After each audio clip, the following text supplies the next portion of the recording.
Qu'est-ce que j'aime voir des gens qui sont passionnés par ce qu'ils font. Je crois que derrière toute grande réalisation, il y a la passion. La passion. Il y a des travaux qu'on effectue, si on n'est pas passionné, on ne peut pas les faire. Moi, vous pouvez me demander de faire certaines choses, par exemple du bricolage. C'est franchement pas mon truc et je ne suis absolument pas passionné par ça. Et quand mon épouse me dit qu'il faut monter un meuble, c'est limite si je ne pleure pas. C'est pas ma passion. Il y a peut-être une passion qui est la tienne. Il y a forcément une passion qui est la tienne et peut-être que cette passion, tu l'as perdue. Moi, je crois qu'il faut que tu ranimes, que tu ravives cette passion. Même si cette passion a été piétinée, bafouée par les aléas de la vie, je t'assure que Dieu peut la raviver, la ressusciter même. Non, il faut que tu sois passionné. C'est ce qui m'interpelle. L'émission que tu vois, ce n'est pas une émission qui est réalisée par Yanis Gauthier. Il y a toute une équipe, là, EMCI.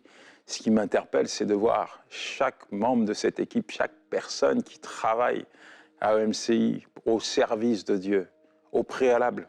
Ce n'est même pas le CV, hein. Ce n'est même pas les compétences académiques qui comptent ou qui prédominent, non. C'est la passion.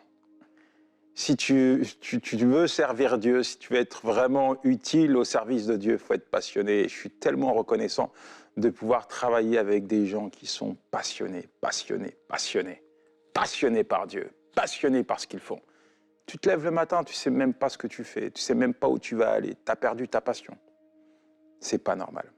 Je pense qu'il y a des tueurs de passion. Il y a des tueurs de passion et la vraie différence, c'est une question de choix, de décision, de position.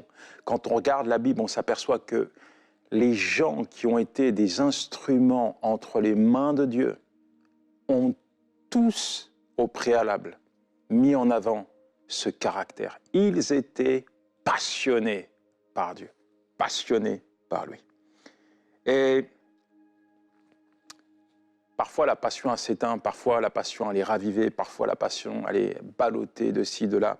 Et je veux te montrer qu'il faut faire attention aux tueurs de passion. Il faut vraiment faire attention aux tueurs de passion. Mon premier point, c'est une vie sans objectif. Une vie sans objectif peut tuer ta passion.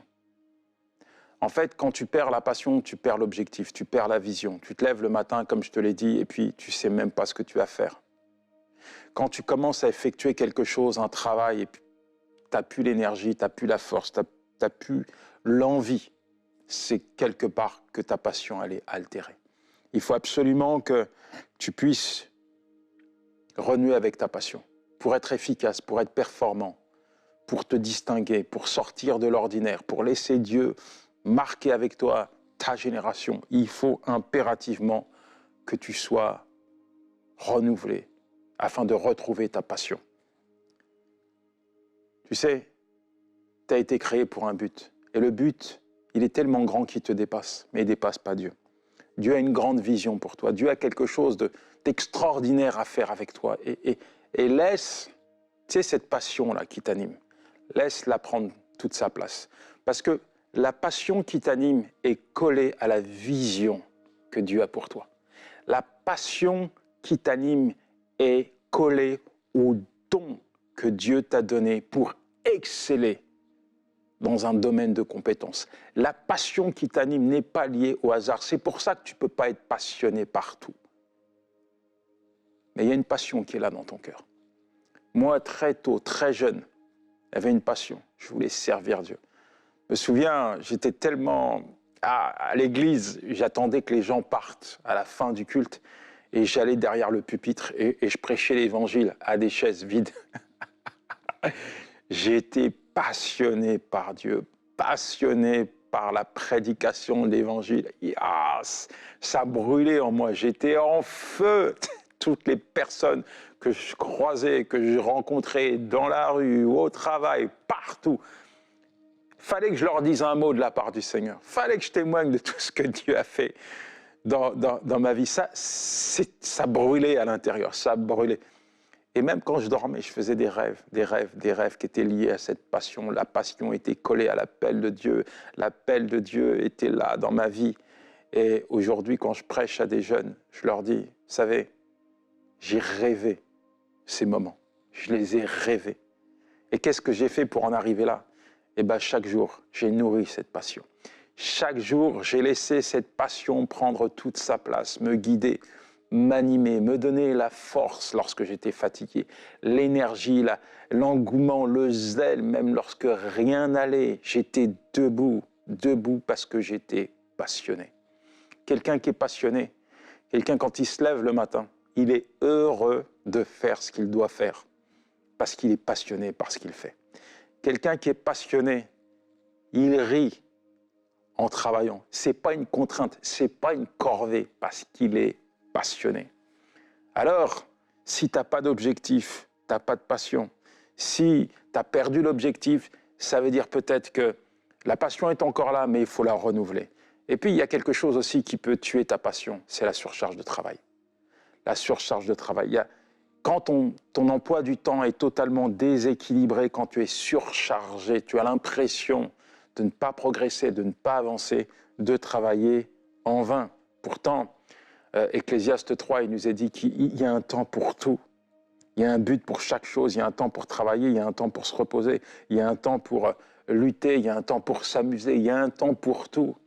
Et parfois, toi, tu es tellement spirituel que tu ne prends pas le temps de te reposer. Non, il faut que tu travailles. Tu travailles. Il faut te reposer. Parce que si tu es surchargé, tu ne peux pas être productif.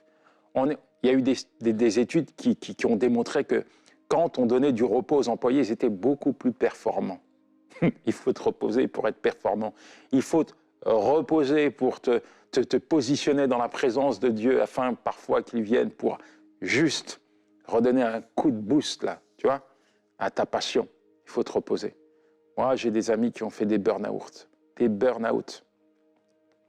Moi, j'ai des amis qui ont fait des burn-out à cause de la surcharge de travail. Ils étaient tellement surchargés. Ils voulaient tellement être performants dans leur domaine de compétences. Ils voulaient tout gérer. Et puis, à un moment donné, ils portaient tellement à bout de bras leur travail qu'ils se sont écroulés. Boum, terminé. Il y a quelque chose qui peut tuer ta passion également, c'est quand tu ne laisses pas le Saint-Esprit examiner ta vie. Quand tu ne prends pas le temps de faire une introspection à l'intérieur de toi, quand tu ne laisses pas le Saint-Esprit enlever, ôter tout ce qui est susceptible de tuer ta passion. Il y a beaucoup de personnes qui ont l'air d'être bien en apparence.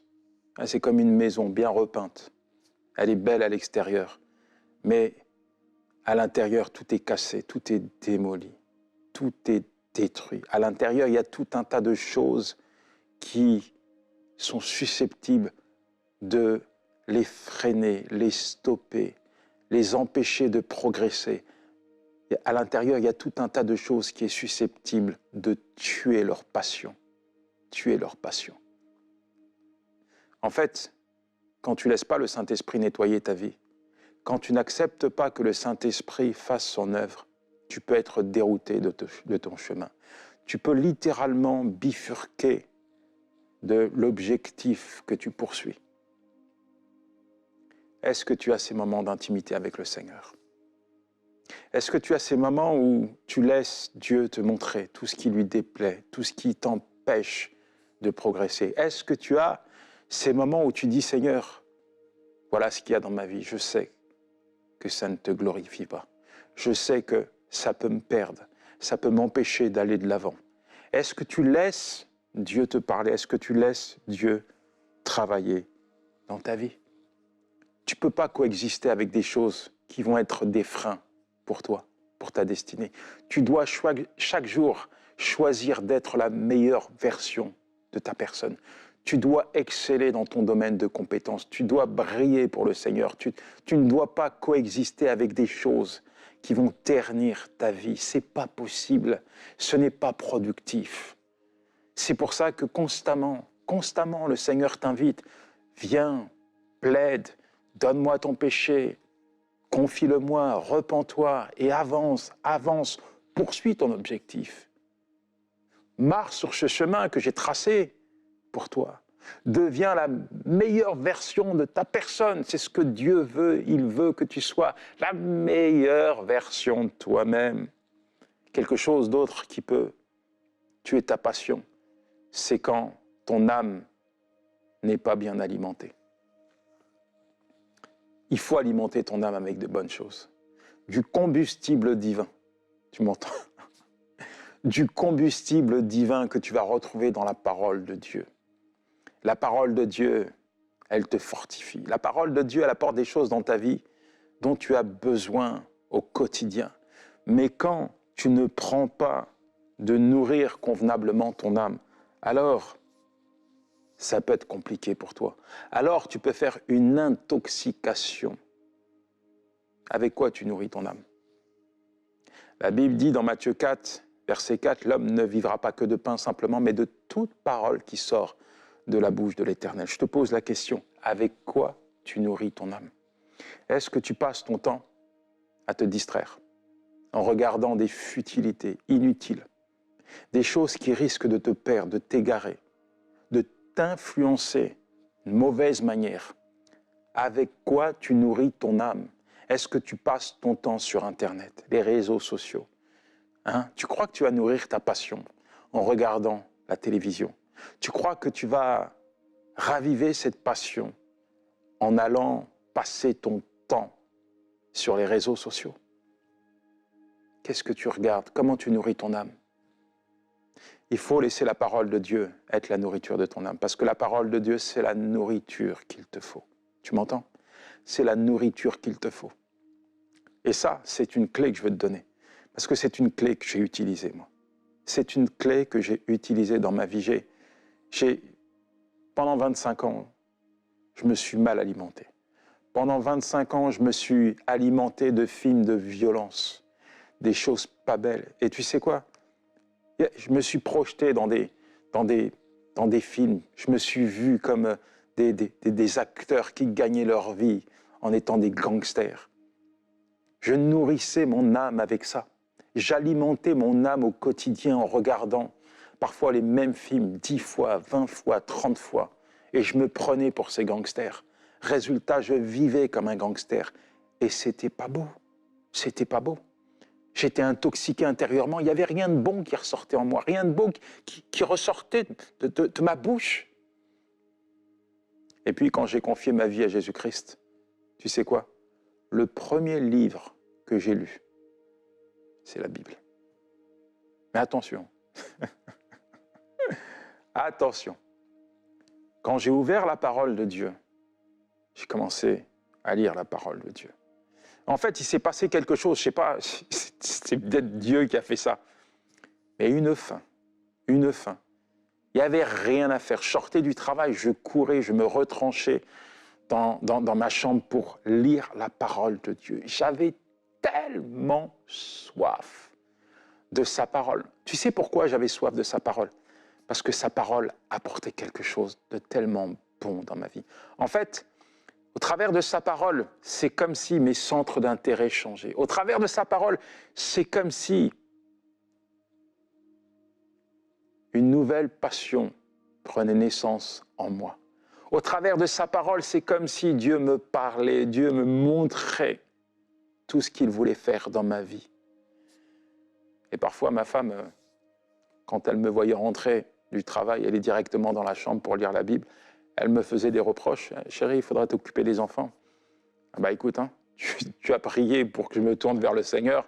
Bah maintenant, il ne faut pas te plaindre parce que je lis la parole de Dieu quand même. Je rigole, mais tu sais quoi? Un soir, j'ai fait un rêve. Et dans ce rêve, j'étais en train de manger une Bible.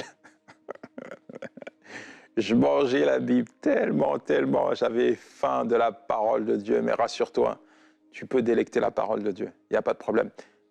Serre-toi. Serre-toi. Tu ne vas pas faire une indigestion. Non. Tu ne vas pas être atteint d'une obésité spirituelle. Non. Même si tu fais attention à ton alimentation, tu peux te nourrir de la parole de Dieu. Ne t'inquiète pas. Mange. mange. Tu as peut-être perdu ta passion. Prends la parole de Dieu. Prends la parole de Dieu. Laisse la parole de Dieu remplir, saturer ton âme. J'ai recueilli tes paroles et je les ai dévorées. Tes paroles ont fait la joie et l'allégresse de mon cœur. Jérémie 15, verset 16. J'ai recueilli tes paroles et je les ai dévorées. Résultat, tes paroles ont fait la joie et les délices de mon cœur. Il en sera de même pour toi. Il en sera de même pour toi. Si simplement tu veux, c'est pas Dieu qui n'est pas disposé à nourrir ton cœur. C'est pas Dieu qui n'est pas disposé à raviver ta vision si tu l'as perdue. C'est toi. Est-ce que tu as le temps pour Dieu? Hein? Tu as perdu ta passion, tu as perdu ta vision, tu es désorienté, tu ne sais plus où tu vas, tu te lèves le matin, tu es fatigué, tu n'as rien envie de faire. Tu es surchargé de travail. Tu travailles à l'extérieur, dans le monde séculier. Tu travailles peut-être même pour Dieu. Mais est-ce que tu as le temps pour Dieu? Ou est-ce que ton excuse, c'est « je n'ai pas le temps, je fais ci, je fais ça, je dois aller au travail, je dois te servir, Seigneur ». Tu es peut-être dans le ministère, tu passes ton temps à prêcher. Mais est-ce que tu prends du temps avec Dieu? Tu travailles peut-être dans le monde séculier, c'est légitime. Tout le monde doit le faire. Mais ce n'est pas une raison pour ne pas prendre du temps avec Dieu. Je me souviens d'une personne qui vient me voir dans une église. Alors lui, dès que je l'ai vu, je me suis dit, celui-là, il est particulier. Il avait une carrure, waouh, extraordinaire. Et qu'est-ce qu'il me dit? Il me dit, j'arrive pas à prier, je n'arrive pas à vivre quelque chose de particulier avec Dieu. Je ressens rien dans ma relation, dans ma communion avec Dieu. C'est comme si ma relation avec Dieu était sec et stérile. J'arrive pas à parler de lui, j'arrive pas à lire la Bible, je n'arrive pas, je ne vois rien se produire dans ma vie. On dirait que Dieu est absent, on dirait que Dieu est loin, dans son royaume, confiné, qui ne s'intéresse pas à moi. Je n'arrive pas, je suis découragé.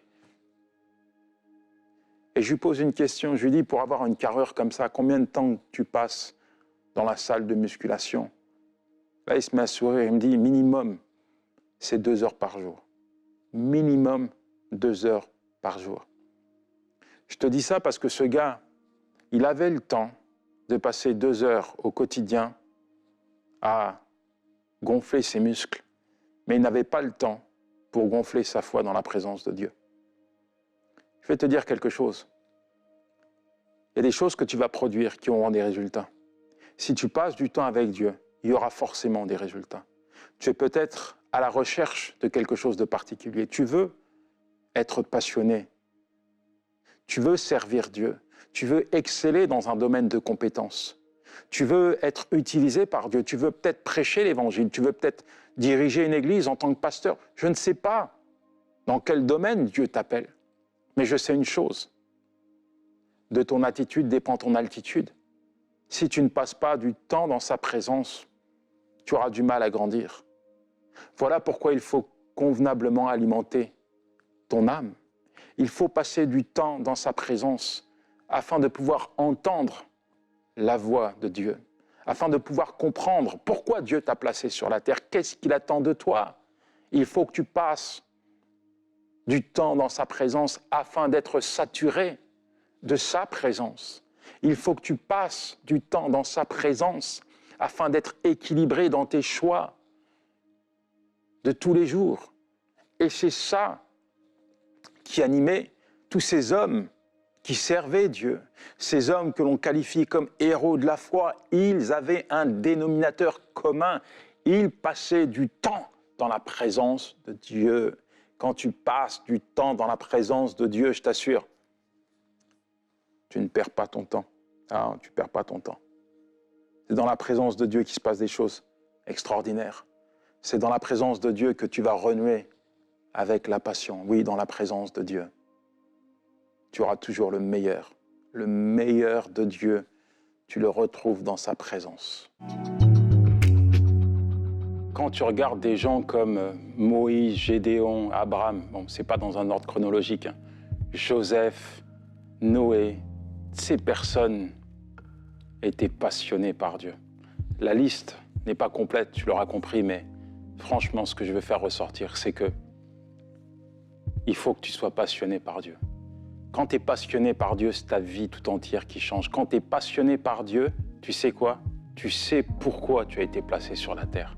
Il y a une passion qui est là dans ta vie, elle est collée à la mission que Dieu t'a donnée. Je te le répète 2 fois parce que je veux vraiment que tu réalises qu'il n'y a rien qui est fait au hasard. Dieu a un grand, mais un grand, mais un immense, mais un gigantesque, mais un extraordinaire projet pour toi. Et la passion, c'est le moteur. Tu as donné un don pour accomplir cette mission, mais la passion sera ton moteur, ton carburant qui va te faire avancer. Parce que rien ne sera facile. Il y a rien de facile. On n'arrive pas à l'accomplissement de la vision, de l'objectif. On ne l'atteint pas comme ça. Il y a toujours un processus. Et dans ce processus, tu as le combustible divin, la passion. J'aime regarder les disciples, l'Église primitive, Actes des Apôtres, ces gens qui étaient éparpillés, ces gens qui avaient renié le Seigneur, tout à coup, après avoir été saisis par le Saint-Esprit, sont des personnes qui sont totalement transformées. Ils sont passionnés. Tout à coup, ils sont passionnés. Pierre, qui avait renié le Seigneur, tout à coup, il est capable de mourir pour lui. Et il vaut mieux obéir à Dieu plutôt qu'à l'homme. Waouh! Le jour où il prêche l'Évangile, le jour de la Pentecôte, 3000 conversions. Quelque chose d'extraordinaire, ça, non? Et après, on les voit. Leur centre d'intérêt, il est commun, c'est Dieu. Dieu et Dieu seul. Ils étaient là dans le temple, assidus à la prière, à l'enseignement. Ils partageaient tout ce qu'ils avaient. Le résultat, tu sais quoi? C'est qu'ils dépouillaient l'enfer pour peupler le royaume de Dieu. Ils annonçaient avec fougue, avec hardiesse, le message de l'Évangile. Dieu a quelque chose à faire avec toi. Je vais prier maintenant. Non, il faut que tu sois debout, il ne faut plus que tu sois assis. Il faut plus que tu sois. Il faut que tu comprennes pourquoi Dieu t'a placé sur la terre. Cette passion-là qui est là, tu l'as peut-être perdue. Tu t'es peut-être levé hier, tu étais passionné, tu t'es assis parce que c'est trop difficile.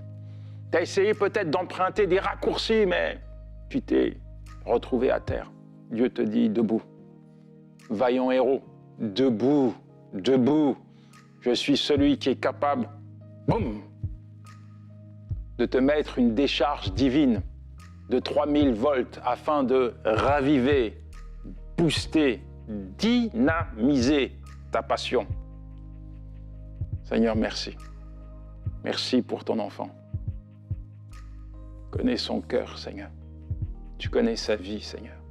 Tu connais son état, Seigneur. Toutes ces choses, Seigneur, qui se sont dressées sur sa route afin d'altérer sa passion. Je te demande de les écarter. Je te demande de faire un nettoyage complet, Seigneur, dans sa vie. Tous ces tueurs de passion, Seigneur, je te demande de les mettre de côté, Seigneur, afin que ton enfant puisse faire le focus sur toi. Faire le focus sur toi. Tu es, Seigneur, celui qui appelle, tu es celui qui qualifie. Comme tu l'as fait dans tant de vies, Seigneur, viens ranimer la passion. Seigneur, bannis toute forme de tiédeur. Que ton enfant puisse être convaincu que tu ne l'appelles pas à mener une vie monotone, fade et insipide. Non. Qu'il puisse réaliser que la vie que tu l'appelles à mener sur la terre est juste extraordinaire parce qu'elle vient de toi. Que tu puisses, Seigneur, ouvrir, Seigneur, sa vision, afin qu'il réalise la grandeur, l'immensité de ton appel sur sa vie. Seigneur, qu'il puisse marcher à ta suite. Proclame que, Seigneur, sur ce chemin, chaque jour, Seigneur, tu lui donnes le carburant, le combustible divin pour progresser, pour faire face à n'importe quel obstacle, pour traverser n'importe quelle vallée, pour gravir n'importe quelle montagne. Seigneur, tu lui donnes le combustible, Seigneur, afin qu'il puisse être passionné par ce que tu lui demandes de faire. Seigneur, merci, merci, merci, parce que tu opères, Seigneur, quelque chose de particulier maintenant dans sa vie. Merci parce que maintenant des décisions sont prises. Maintenant des passions sont réveillées, ressuscitées, ravivées. Seigneur, je prie pour ceux qui sont passionnés par ton œuvre. Donne-leur, Seigneur, de passer du temps dans ta présence.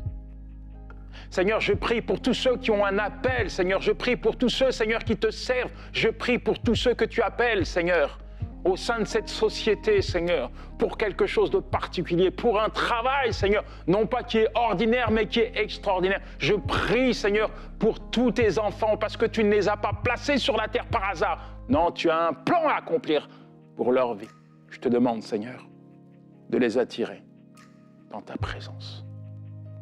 Oui, dans ta présence. Ta présence, Seigneur, est tellement bénéfique. Ta présence est tellement douce. Ta présence, Seigneur, c'est l'endroit où chaque jour, à chaque instant, nous devons nous trouver. Ta présence, c'est l'endroit où nous te trouvons, Seigneur.